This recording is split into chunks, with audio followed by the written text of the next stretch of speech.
In today's video, I'm going to show you how to merge photos in Lightroom HDR step by step so you can turn bracketed exposures into one clean, detailed, professional-looking image. If you've ever taken multiple shots at different exposure levels and wanted to combine them for better highlights, deeper shadows, and more editing flexibility, this guide is for you. And before we get into it, make sure you hit the like button and subscribe for more easy Lightroom tutorials just like this. All right, let's jump right in. First, open Lightroom Desktop. This process works best in the desktop version because that's where the full HDR merge tools are available. Once Lightroom is open, go ahead and import the photos you want to merge.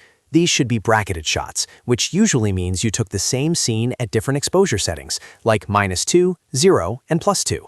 That gives Lightroom multiple versions of the same image to combine into a single HDR file.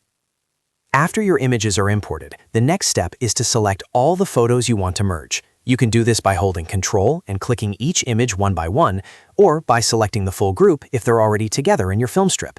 The important part here is that all of the bracketed exposures for the same scene need to be selected at the same time. If you only choose one photo, the HDR option will not work, so make sure everything is highlighted before moving on. Now that your photos are selected, you have two ways to start the merge. You can right-click on the selected images and choose Merge Photos, then click HDR. Or, if you prefer using the top menu, go to Photo, then Merge, and then select HDR. Either method will bring up the same HDR merge window. This is where you'll configure the settings before Lightroom creates the final combined image.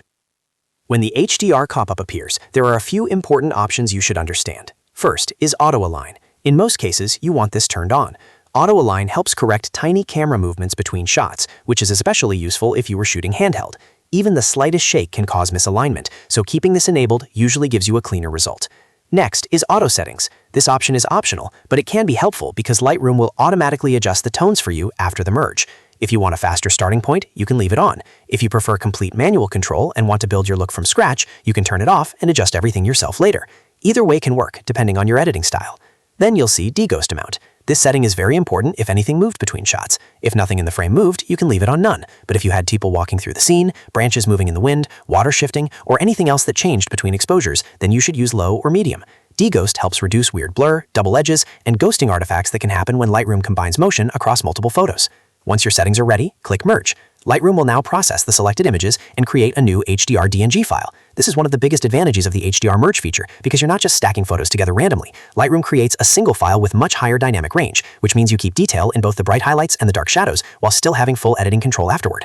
After the merge is complete, your new HDR image will appear next to the original photos in your catalog. It usually shows up as a new DNG file, and that is the one you'll want to edit going forward. This new file contains the combined information from all of your bracketed shots, so it gives you much more flexibility when making adjustments later. Now here's the part you should not skip. Once the HDR file is created, open it and make your finishing edits to bring out the best result. Start with the highlight slider and pull it down, often somewhere between -70 and -100, depending on how bright the scene was. Then raise the shadow slider, usually somewhere between +50 and +80 to recover more detail in the darker areas. After that, adjust whites and blacks to add contrast and help the image look more natural and balanced. A good HDR photo still feel realistic, not overly flat or overly crunchy. You can also add a little clarity, usually around +5 to +15, to enhance texture and give the image a more polished, professional look. Small changes here can make a huge difference in the final result.